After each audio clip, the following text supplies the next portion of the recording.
I'm in Hebrews chapter 12. I'll be finishing up Hebrews chapter 12 in this message. In this message, the writer speaks about the example of two different mountains. In the previous message, I talked about the verses that were kind of the transition between the example of discipline to this example here, the two mountains.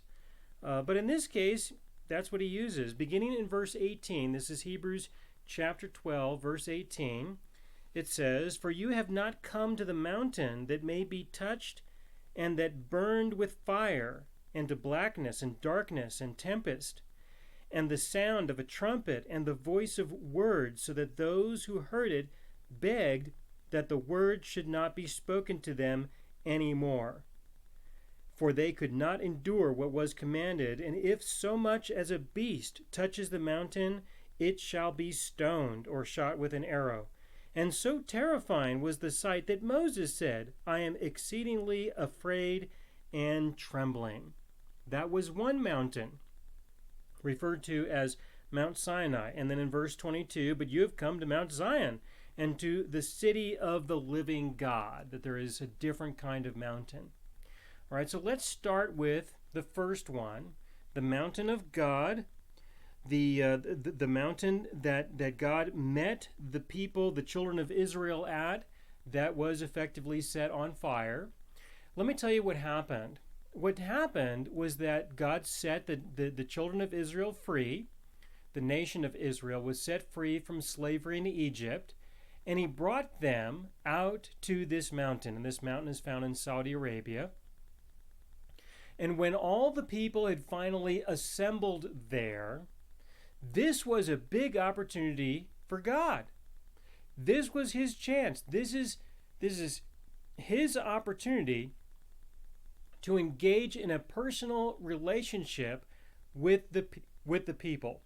It was an opportunity for him to speak to everybody in a collective sense, but that it was a little bit more personal. Because now he is going to be able to speak to them, and they are all going to hear from him as a person. So there is an opportunity for a relationship between God and the people, in the sense that they're now going to begin to relate to one another. He gets to see them, they get to see him, and he has a few things to say. Now, what he did was something that I like to describe as the God thing, where he came down with all the lightning and the fire and the smoke and all the thunder and the earth shaking, what you would expect of a God in general. If people were to try to describe what their expectations would be if they were to encounter the true and living God of the universe. And so he did. He showed up, and he had some things to say. Now the people witnessed this, and this was a big deal, and the Lord spoke. He did. He spoke in a way that everyone could hear his voice. There was not going to be any confusion about what he had to say. He was going to tell everybody right there publicly. And he had a lot to say. This is described in Exodus chapter 20. And what he did was he said, this is going to be the definition of the relationship between you and I. To begin with, I've got a few laws that I need you to obey. This is what I want you to do. I want you to consider this, and I want you to understand this, and I want you to observe this. And he proceeded to give the first 10 commandments. That's what he did. So he had a lot to say, and he said a number of things before the people finally said, okay, we think that's enough. They could have said this right away, but they didn't. He showed up and he said, here is commandment number 1. And the people seemed to be just fine. Certainly it was an event and it was a big deal. I don't want to diminish that in any way, but he got through the first commandment, and then he gave them the second and the third and the fourth, and they just kept listening. And they were okay with that. This was working until he got to the 10th one, which was, now don't covet. No wanting any of your neighbor's stuff. And when he got to that one, that was considered to be a little bit more than what the people were necessarily willing to do. That's a tough one.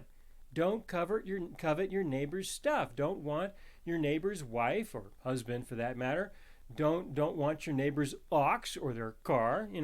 There's lots of ways that we could look at the things that people have, and don't want those things. Don't desire those things.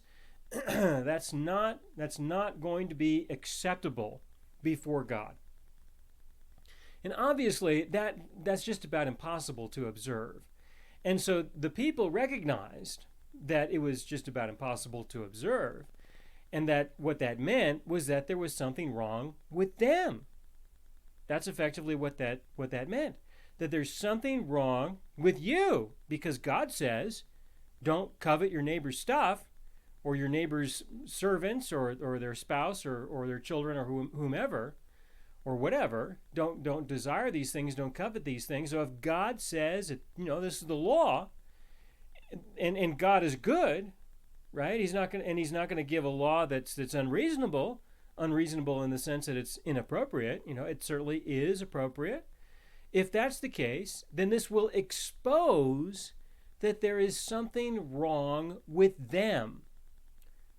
All right? Now, what a lot of people do, and this is exactly what these people did, is that when there's some exposure about something being wrong with you or somebody else, they figure out that they're being exposed, what they will tend to do is they will tend to attack someone else and expose the inadequacies or the dysfunctions or whatever about somebody else, and so that now we're thinking about somebody else and not them. And this is the solution. This is the solution to the problem that they saw, that they decided to apply. Whereas they said, instead of saying, now listen, God, that's asking a lot, because we don't think we can do that. That shows that there really is something wrong with us. And so instead of being honest and open and direct, what they said was, God, there's something wrong with you. There's something wrong with you. You got to this commandment which exposes that there's something wrong with us. So let's not let that be known. Let's say that there's something wrong with God. Let's do that. And that's exactly what they did. And what they said was that God is scary. He's frightening. He's scaring them. There's something wrong with him. He shouldn't be scaring us. He shouldn't be frightening us. He shouldn't be doing the God thing to such an extent that we would be concerned. All right? So they say that there's something wrong with God. This is a problem. But don't worry. Don't worry. They had a solution for this. And the solution was, God can go talk to Moses. All right? He can go talk to Moses. And then Moses will tell them whatever he had to say. All right? So they're not listening to God anymore. Now they'll listen to Moses. And so if a law comes from Moses that was given to Moses by God, then apparently it's not the same. It's not the same. It's not necessarily so bad if you violate that law in comparison with the fact that, God said so personally. If he says it to Moses and Moses tells it to us, then we have a way of managing that, is a way of looking at this particular solution model. So this was Mount Sinai, and that's exactly what happened. Now, what this meant was that they were willing to receive the word of God, but they were not willing to receive the person of God. That's a big difference. They were willing to follow his instructions, to hear what he had to say about what's good and evil, but they did not want to interact with him. They did not want to relate to him and for him to relate to them. They did not want to be a participant in his life so much and in as a person, And they wanted him to keep his distance and not be too much of a participant in their lives either. All right? And so this is the first thing that I want you to see and understand about this, and that is that the example of the mountain of God, of Mount Zion, not Mount Zion, it's Mount Sinai, the one that is where God gave the nation of Israel the law through Moses. What that ended up being is that ended up being an example of how people can know the Word of God and not have anything to do with the person of God, and that those are two different things. Now, that was the establishment of the Old Covenant. With the establishment of the New Covenant, this is something different. This has to do with having a relationship with the person of your God. All right, the foundation of the New Covenant, the foundation, the basics of the gospel, the understanding of the gospel is that we are going to be made spiritually alive through the indwelling presence of God. That God is going to take up residency, through his Spirit, he's going to be present within us as a person. So he's no longer going to be necessarily some God out there in heaven somewhere. He's not going to be the God over there at the temple. He's not going to be the God over at some tent, some tabernacle, talking with the prophet of God and not you. He's not going to be the God who talks to the priest or gives instructions to the priest and then you just follow whatever the priest tells you to do. That's not the kind of God that we have, and that's not the relationship under the New Covenant. The relationship under the New Covenant has to do with your God residing within you. He will be within you permanently because of the complete forgiveness of sins. And he's going to be present. And he will then be able to have a personal, interactive relationship with you as a person. All right? That's the basic understanding, the basic foundation for the New Covenant in comparison with the Old. Now, the writer here is writing to the Hebrews, the Israelites, or the Jews specifically, at this time in history when the Messiah came and he invoked the New Covenant. And there were many people who believed in Jesus as the Messiah. Many of the Jews, they believed that Jesus is the Messiah. The problem, though, was that they still held on to the law. All right? They still held on to the Old Covenant, and they did not really embrace the New Covenant. They still lived according to the Old Covenant. They did not live according to the New Covenant. They lived according to the law, not according to the inheritance. Or they lived according to the Word of God, not according to having a personal interactive experience with God. And so the writer is writing to them to encourage them in this regard and to let them know that there is something different. And they have not yet embraced what is now available to them. Instead, they are returning back to, their focus is being placed more on the Old Covenant and on the system of law that God had originally given. All right, so from there I can go to verse 22, but you, those people at this time in history, have come to Mount Zion and to the city of the living God, the heavenly Jerusalem, to an innumerable company of angels.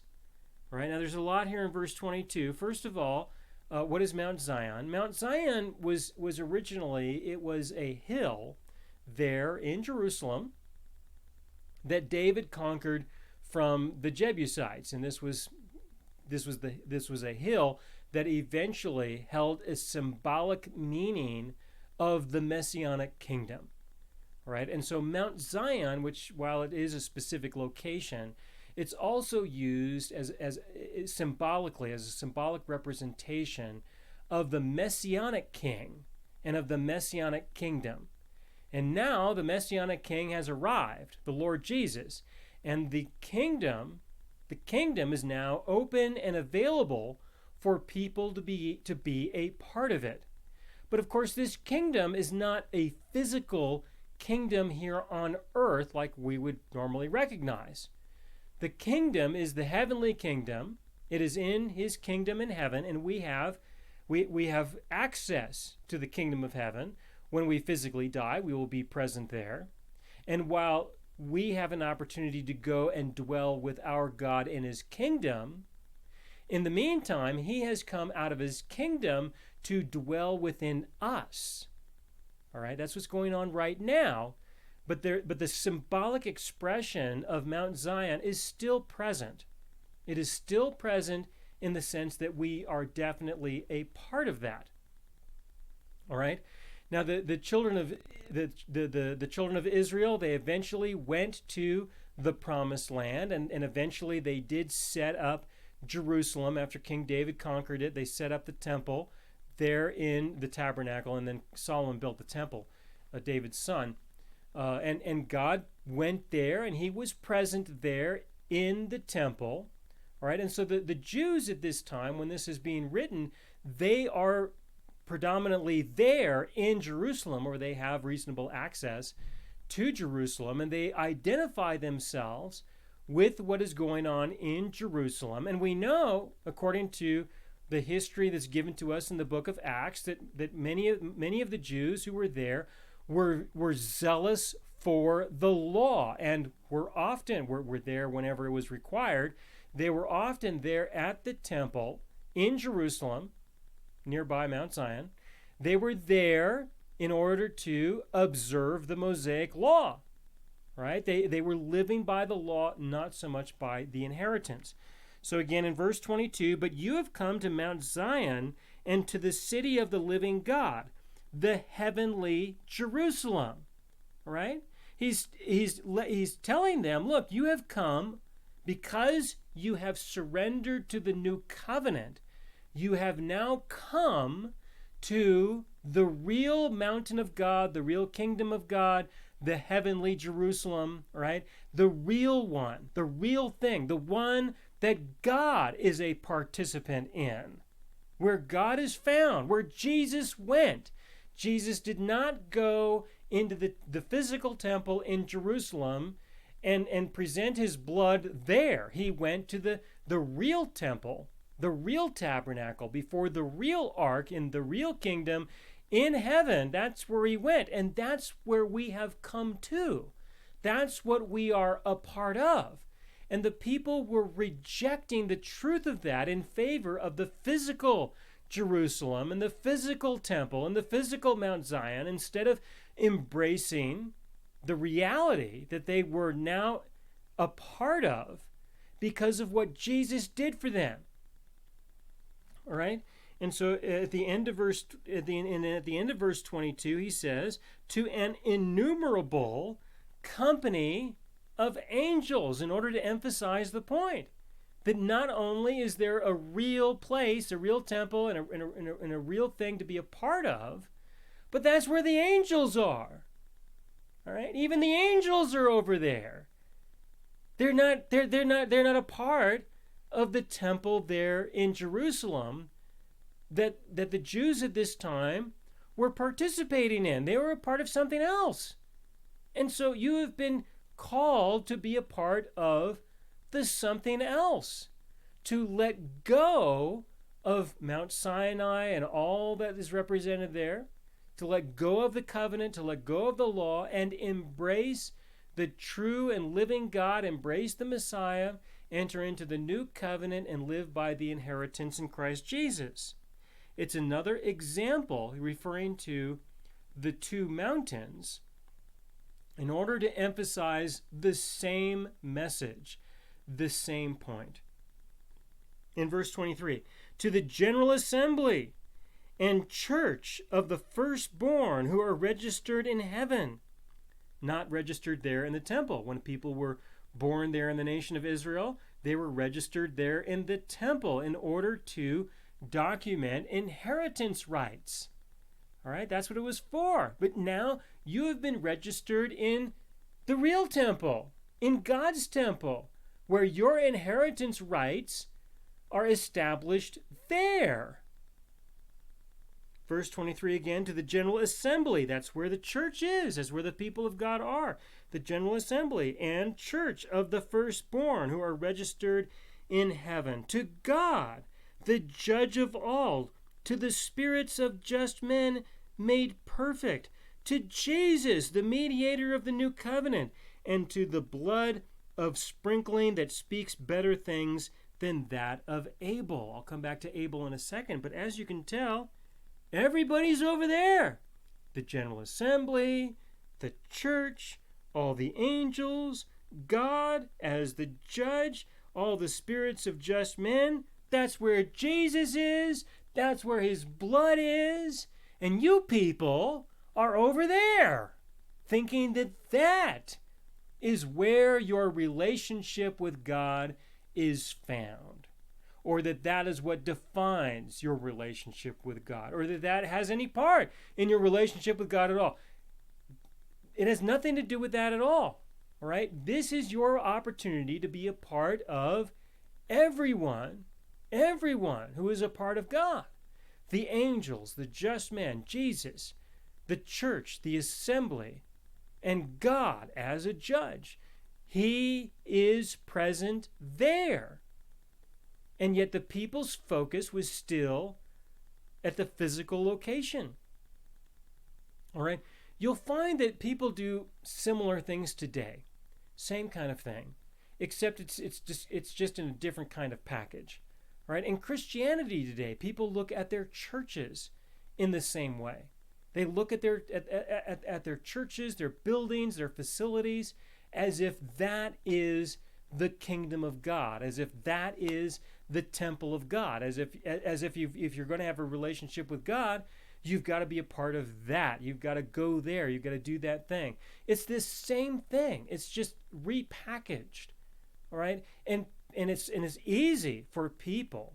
It's easy for people to place their dependencies on the church there, the building, the structure, the staff, the everything, the activities, everything that's going on there. It's so easy for a person to place their dependency there instead of recognizing that they are a part of something greater, that the Lord Jesus has established a new covenant, and he's established an entirely new relationship that we can have with the person of our God. And look, these things are good. I don't want to take away from the goodness of having a nice building and having the staff and having all the infrastructure and everything that's there. What becomes bad is when people use that as a substitute for what they could have with the living God as a person.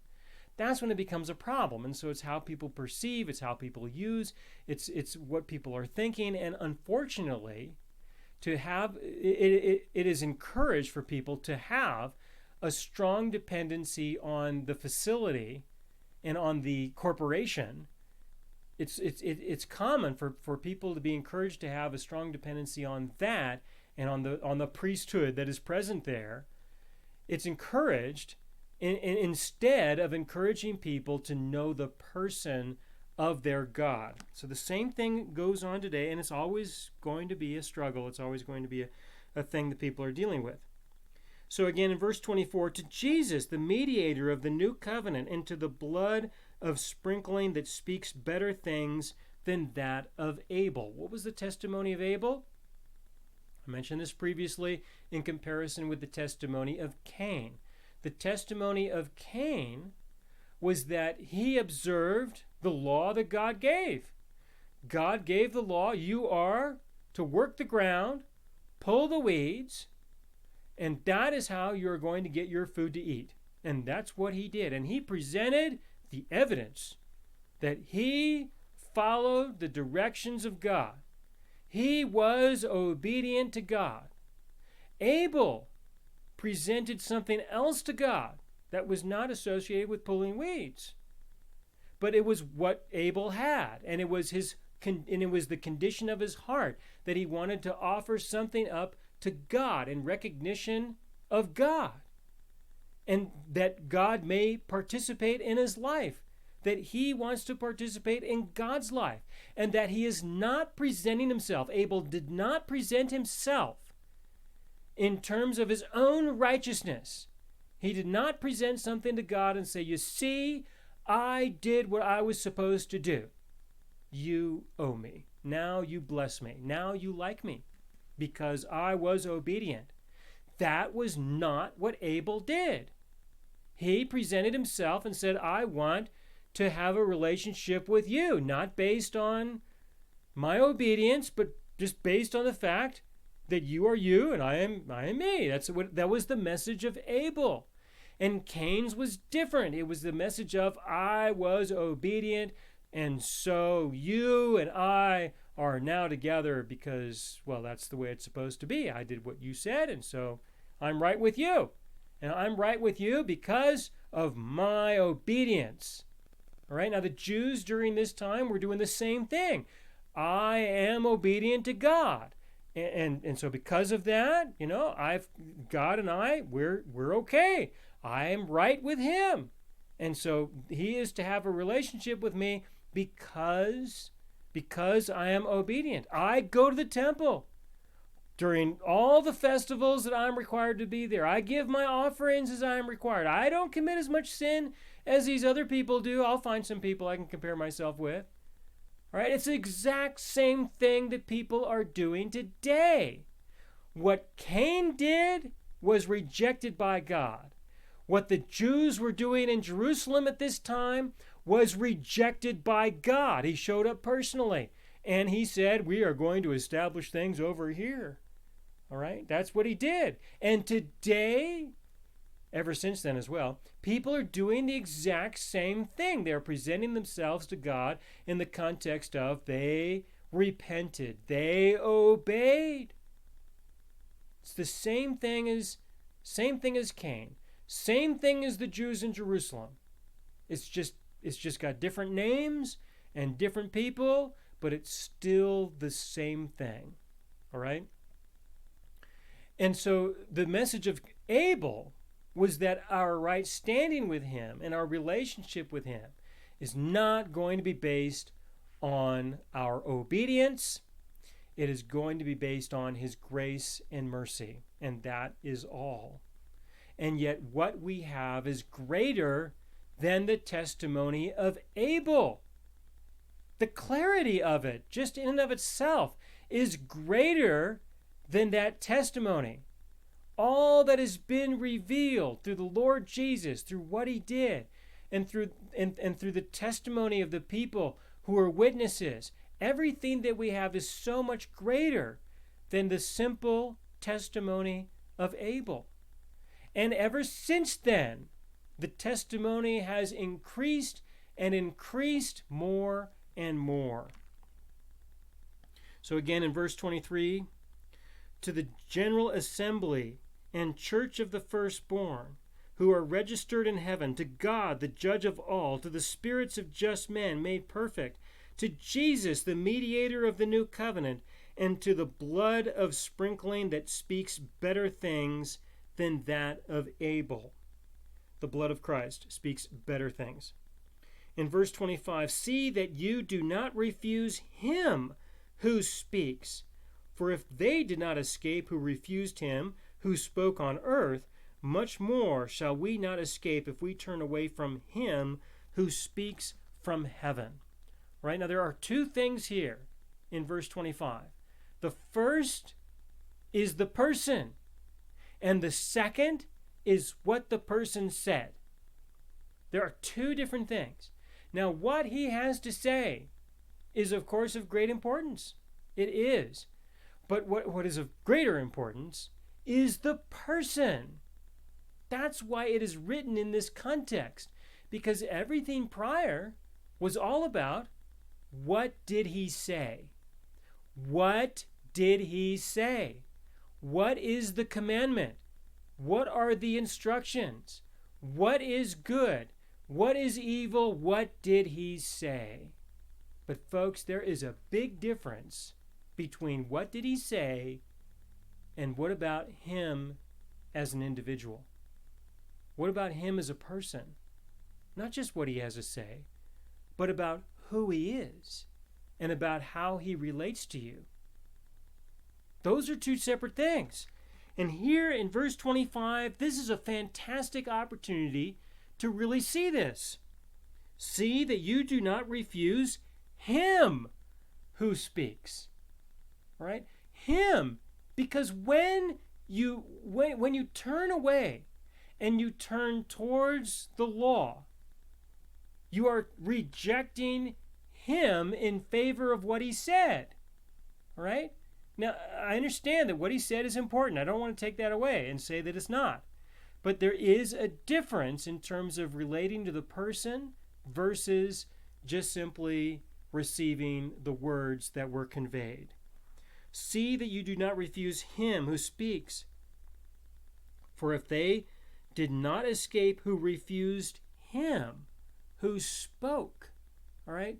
They refused him, but they did not escape.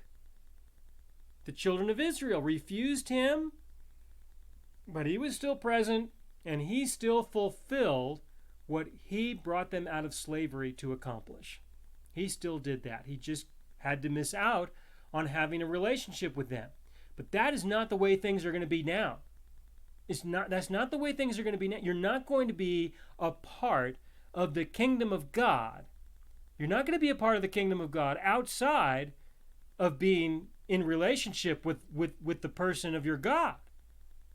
It is through the relationship with the person of your God that you are a participant. All right? He is now the gateway, in effect, to the kingdom. He is the gateway. Are you going to, in the law, he gave the list, these are the things you're to do. In the new covenant, are you going to do something with God? Are you going to be a part of his work? Are you going to be a part of the things that he's doing?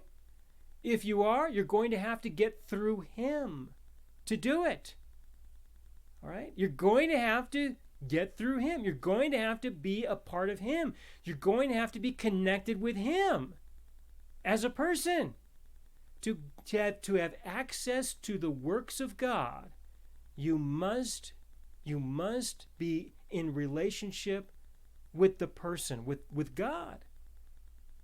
That is the way that he has structured the new kingdom in the new covenant.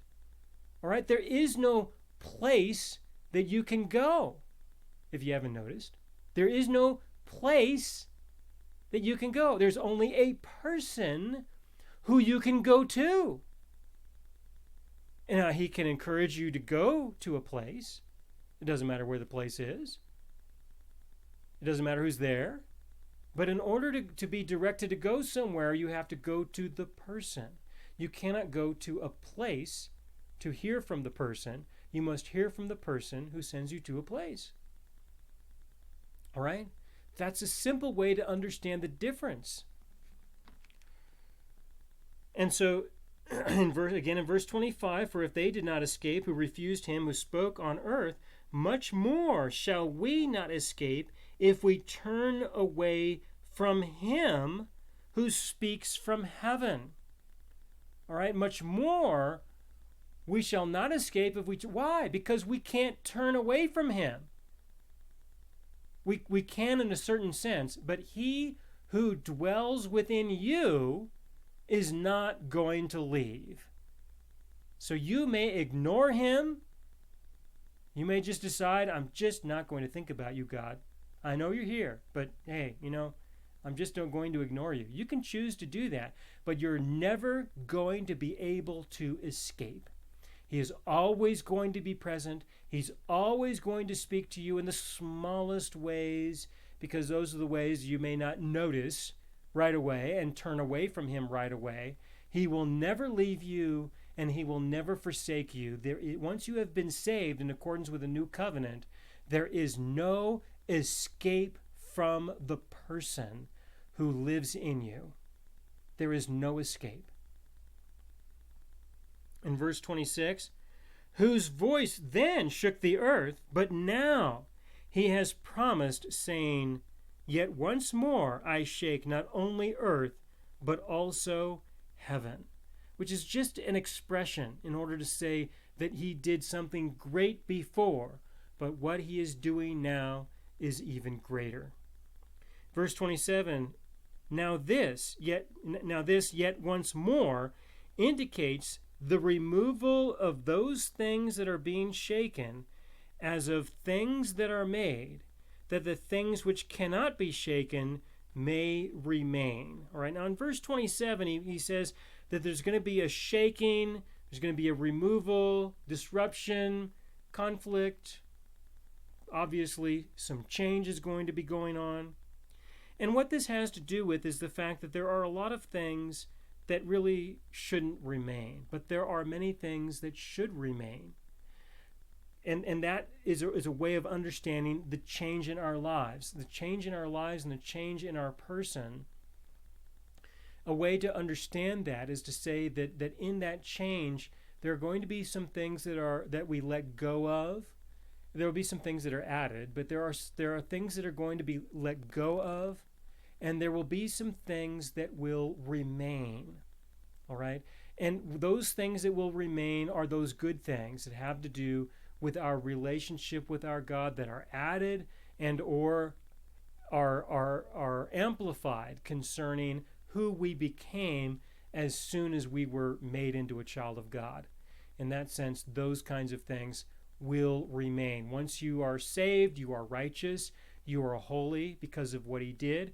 There will be some shaking in the sense of removing a lot of the things that we tend to do in order to try to obtain or sustain righteousness or holiness, with a bit of shaking, all right, in terms of the conflicts, the struggles, and the difficulties of life. Those things that we hang on to, or those things that we have that we try to use in order to increase our righteousness or our holiness, will be shaken away, and what will remain is the righteousness and the holiness that we have in Christ Jesus. All right, that's a way to understand verse 27.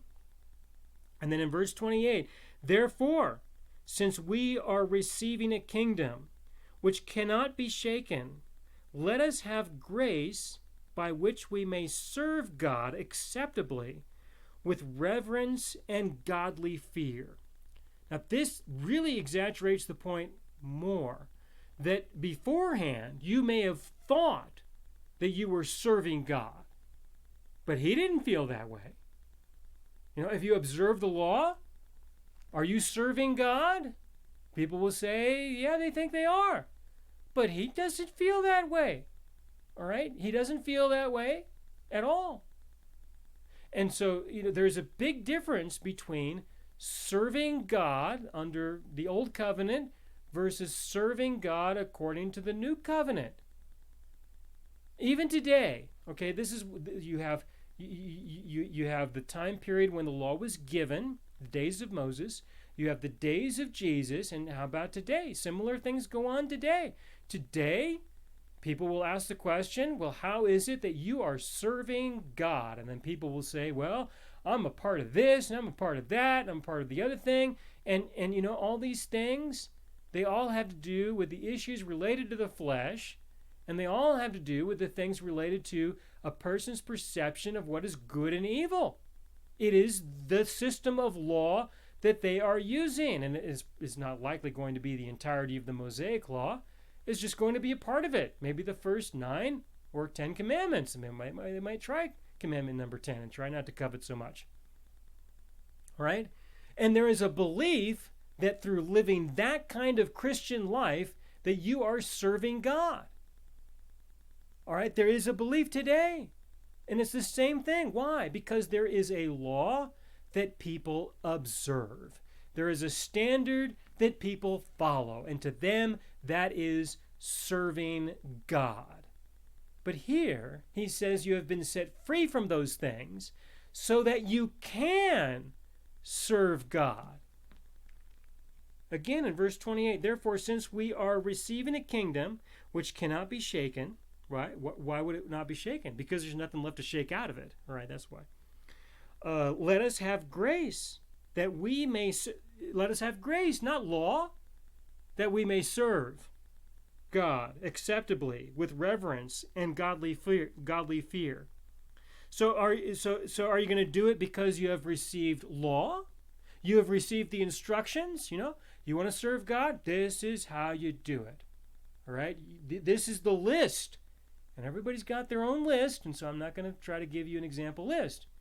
You need to think about the list that people don't necessarily want to say exists, but you can figure it out after a period of time. You can start to write down what is the list on what are the laws, what are the things that we're supposed to do, what are the things that we're not supposed to do, so that we serve God. What is that list? And that's not what he says here. Let us have grace that we may serve. Not let us have law that we may serve. But that's what people believe. They believe, let us have law that we may serve. And God is not a part of that. All right, again, let us have law that we may serve, and God is not a part of that. It is, let us have the grace of God that we may serve. And the grace of God has to do with his graciousness, his forgiveness. Let us have forgiveness so that we may forgive others with the forgiveness that we have received. Let us have his acceptance, that we may accept others as he has accepted us. Let us serve our God by testifying of the acceptance of God. Let us serve our God by testifying of the forgiveness of God in ways that people will see their God, so that they will not be dependent on us or turn to us, but so that they will turn to the God who we testify of, and that they themselves may have a personal relationship with him who spoke, but with him, so that they also may become testimonies of the living God, so that they may also serve the person of their God to be a part of the things that he is doing, of building his kingdom, the heavenly one. And to do that, you have to be a part of the person. You have to be a part of the person of God. You have to be a part of him for him to allow you and to participate with you to do those things that are being done to increase the kingdom of heaven. Okay? So let us have grace, not let us have law. Let us have grace. Let us have the inheritance. Let us know the inheritance. Let us have the person of our God. The inheritance, the love, the acceptance, meaning, purpose, all of those are words that describe the qualities of the person. And you must have the relationship with the person, not the qualities, all right? The person, that you may benefit from the person as he relates to you, and you will relate to others. So again, in verse 28, therefore, since we are receiving a kingdom which cannot be shaken, because there's no law to shake out, let us have grace by which we may serve God acceptably with reverence and godly fear, the sense of awe. Verse 29, for our God is a consuming fire. All right? To take it seriously and to understand that our God is a consuming fire. And for those who reject him, that's what they'll get. That's what they'll get. But for those who accept him, we have peace. All right? And so that's the end of Hebrews chapter 12. I have a question for you to consider in reference to these things, and then I'll go into the next chapter 13 after this. I left my question on my desk over there. I'm going to go grab it. Just give me a second here. There we go. How's that look for a permanent archived thing, huh? I guess we'll all remember this one. How do you see the difference between his word and his person? How do you see the difference between his word and his person? It's just an open-ended question. You can answer it however you like, not a big deal. But that's, I think it's a good discussion question for people to use in small groups with this message. All right, and I'll continue into Hebrews chapter 13 in the next message. Thanks.